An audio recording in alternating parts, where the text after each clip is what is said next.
World Hearing Day is a great opportunity for all of us to spend a day thinking about hearing loss.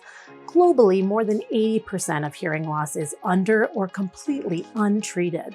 And this is a great opportunity for all of us within the hearing healthcare world to stop, pay attention to this disability, and think about the ways that we can help these patients access needed and important care. The great thing about coming to the Ear Institute for care is our ability to really personalize both the diagnosis and the treatment options. When you get glasses, there may be a variety of different specifics that just seem natural for the doctor or the person fitting your glasses to fit for you. That's very similar to our approach to hearing.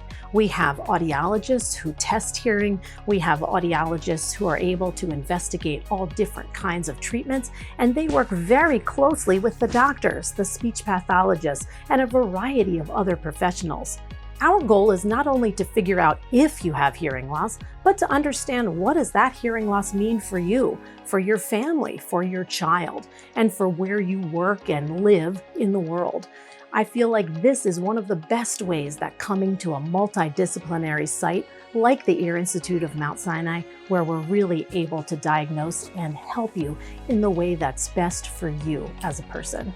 There are a variety of treatments for hearing loss. One of the most common and that's most known to all of us is hearing aids. However, there can be a variety of reasons why hearing aids may not work for you. It's very important to get evaluated by a multidisciplinary team, meaning a doctor and an audiologist, so we can figure out if hearing aids are the right treatment for you. It could be something related to your ear canal, or something as simple as earwax or moisture in your ear. Or it could be something more serious. There could be a growth or something that might require a surgical intervention or some sort of procedure. And the last option could be that the hearing aid may not be strong enough for your level of hearing loss. And if that's true, there are a variety of options which might help you a lot better. And it's our goal to figure out what in the variety of options available is right for you.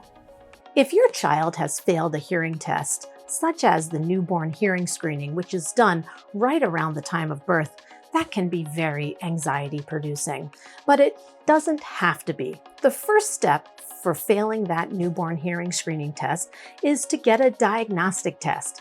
In fact, that first test is a screening test. It's intended to catch any number of causes of hearing loss, some of which may be more serious and need intervention, and some may not. The main feature is to then get a specific kind of diagnostic test, one that we provide here at the Ear Institute. Based on those test results, we can then move to the right treatment.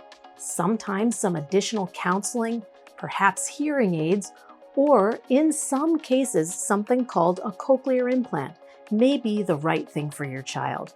But it's important to make sure that the diagnosis is correct and that as we're moving along this process, we don't delay care and we don't wait before getting that diagnosis.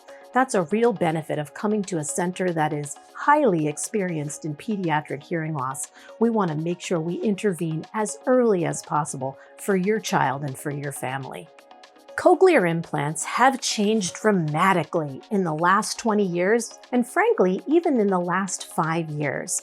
If you're someone who wears hearing aids, or perhaps someone in your family wears hearing aids, like a parent or another member of your family, it's possible that they've been told that they need a cochlear implant.